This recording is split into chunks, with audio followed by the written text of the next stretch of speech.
Today's Cleveland Browns report was made possible by HexClad. They have the best pots and pans in the dishware industry, and they're giving the Dog Pound 10% off when you go to hexclad.com/chat and use promo code chat at checkout. Now, we have a mailbag to get to on today's show.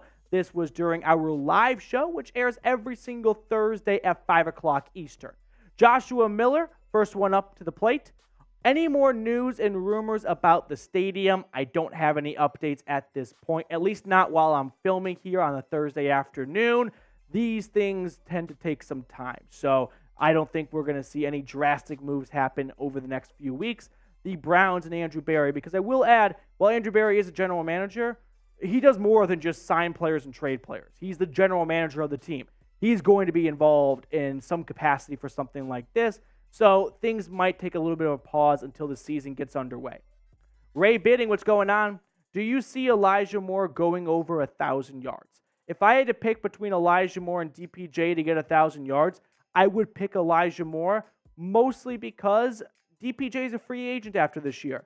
And something tells me the Browns might want to get Elijah Moore some extra plays and some extra touches since he's on this roster in 2024. So Stefanski might design some plays for him. And Andrew Berry did not trade away a second-round pick or do a pick swap in day 2 to not have Elijah Moore get force-fed the ball. He's going to get a lot of opportunities. I think Deshaun Watson's capable of having 2,000-yard receivers, and that very well could be Cooper and Moore. Joshua Miller, what's going on? What non-QB player would we steal if allowed to? The easy answer, I feel like, would be like Aaron Donald. But if I'm kind of keeping it somewhat realistic and even taking like the Aaron Donald level players off the board that aren't quarterbacks, if I'm going purely off need, otherwise like Justin Jefferson or Jamar Chase would be super fun to add to this team. I would probably go linebacker, right? The best linebacker, and I love Roquan Smith, so there's probably better players, but if we're going filtering down by position of need and not unrealistic, but not wildly unrealistic, Roquan Smith would be a really fun addition. Gregory H., what's going on? Knowing that you'll see OBJ twice a year, who do you think will be best suited to cover him? Good question. Odell Beckham Jr. has not been Odell Beckham Jr. for a long stretch of time, for quite some time. But when it comes to locking him down, if he still has that rare elite combination of speed, size, and hand skills, Denzel Ward is probably the guy for the job. Right, Martin Emerson is a lengthier corner, and you'll like that because OBJ is a big frame, but he's not the fastest corner on this roster. Denzel Ward is without a doubt. So for me, put the Ward in on OBJ twice this season. Stephen Kwan's burner. Elijah Moore training with Ravens players, a big deal. You know, I saw this on Twitter. Some old boomers got their panties in a twist about it. Jack, could we get the picture, please, of, there it is, producer Jack on the fly. So there's Elijah Moore on the right, OBJ on the left, and Zay Flowers in the middle. Who cares? Like, wide receivers, players, they're always training with one another. You know, tight end you, does anyone really get that upset? They're all getting better. Yes, I can understand, like, I probably don't want Deshaun Watson and Lamar Jackson hanging out all the time because if I'm competitive and if I have rivalries, I like those players on my teams to keep that same flame going, right? Even though they switch teams and we don't switch teams, but still, I don't really get too hot and bothered by this. Like, it's not a big deal, in my opinion. OBJ is probably a good player to learn from. I know the Browns wide receiver room really missed him when he left last year, or 2 years ago now. So I don't think it's a bad idea for Elijah Moore to be learning from one of the greats, in my opinion, when healthy and when not playing in a Cleveland Browns offense with Baker Mayfield throwing him the ball behind him in Minnesota. But we'll never bring that up again. Let me know. Do you care if Elijah Moore trains with Ravens? I don't care. I think this is a non-story. It's July. Things are a bit slow, and that's why people are talking about it. Military history. Do you think J.D. McKissic would be a great fit for our offense? So that's a good question, military history. I also love the name, by the way. But I think J.D. McKissic would bring a new wrinkle to this running back room as a receiving threat We know that Kevin Stefanski has never had a lot of trust in Nick Chubb as a receiving running back. He's never put him in those situations on third down. He always went to Kareem Hunt in those situations. So J.D. McKissic would probably fit what Kevin Stefanski wants to do in 3rd and 8s, and you want to do a screen, and you don't want to have Nick Chubb on the field too much. So I think he probably could bring some complementary football to this running back room. Now, before we get on with the rest of today's mailbag, it was brought to you by HexClad. Our proud sponsor today has the best deal for the dog pound when it comes to the best pots and pans on the market.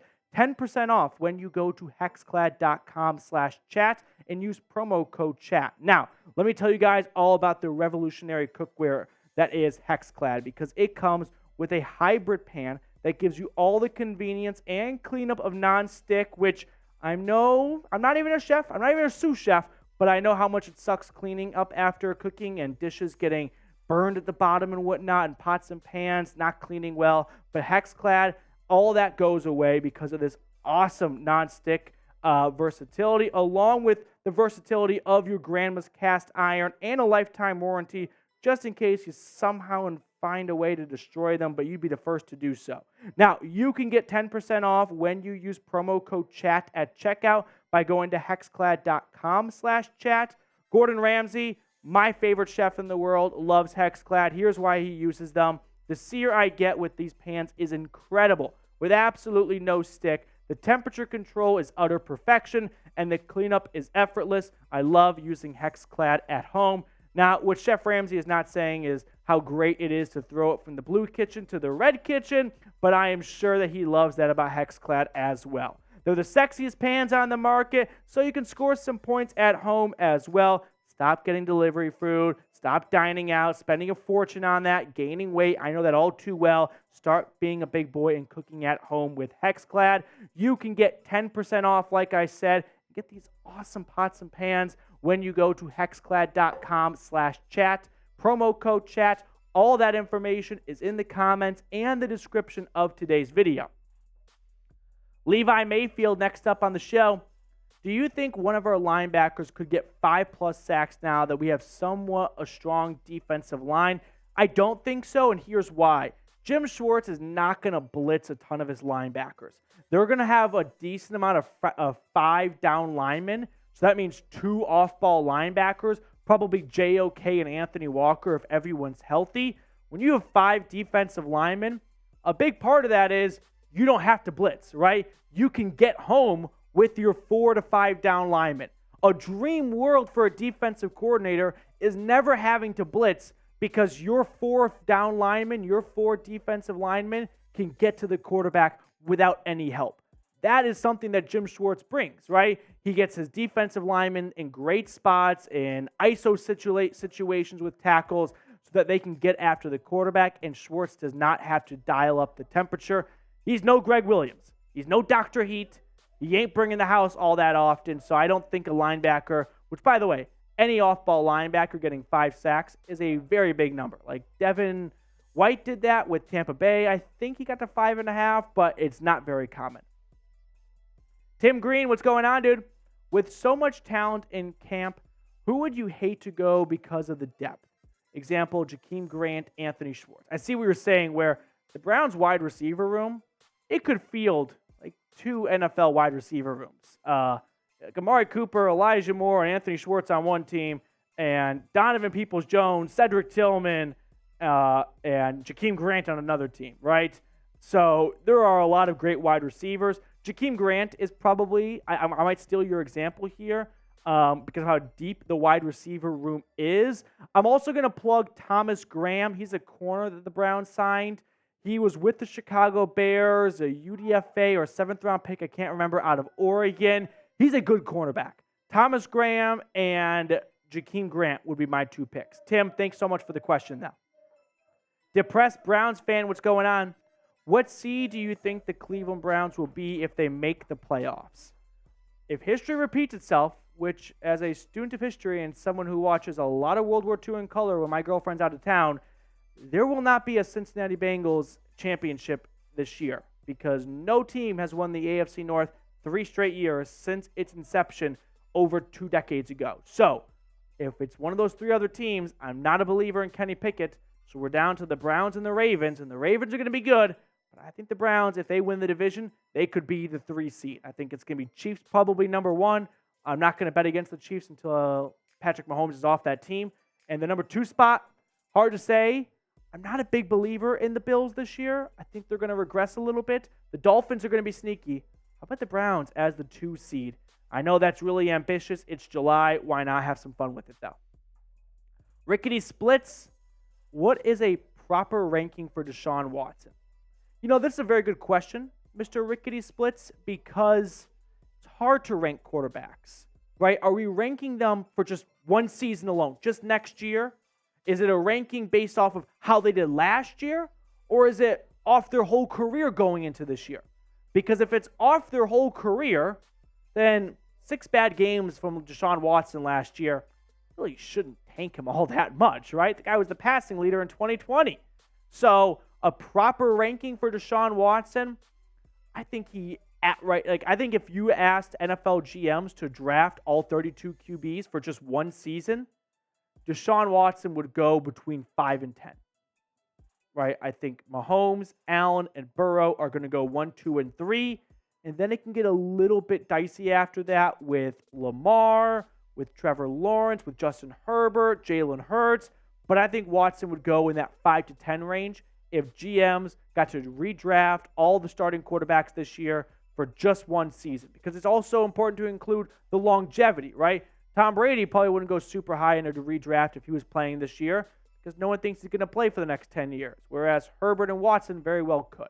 Now, this is just getting out of control because I don't know if Rickety Splits is referring to, I think it was Pro Football Focus that ranked him 26, Pro Football Network, one of those two sites did.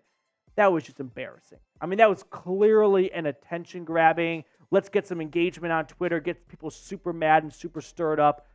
No one actually believes Deshaun Watson is the 26th best quarterback in the NFL. There are not 25 other teams taking 25 quarterbacks ahead of Deshaun Watson. So pick a quarterback, Deshaun Watson or Kenny Pickett. I'm going with number 4, Deshaun Watson. TJ Kennedy, what are the chances our defense ranks in the top 10 in takeaways this year? So defensive rankings are always so fluid from year to year. Offense, it's a lot easier to be consistent in, but defense, once you get to the top of the mountain, it's not easy to stay at the top for very long. So what are the chances? They've got a lot of playmakers, right? Greg Newsome and Martin Emerson are still looking for their first INTs, but Denzel Ward is no stranger to 99-yard pick sixes. Myles Garrett can get a lot of forced fumbles and turn that ball around.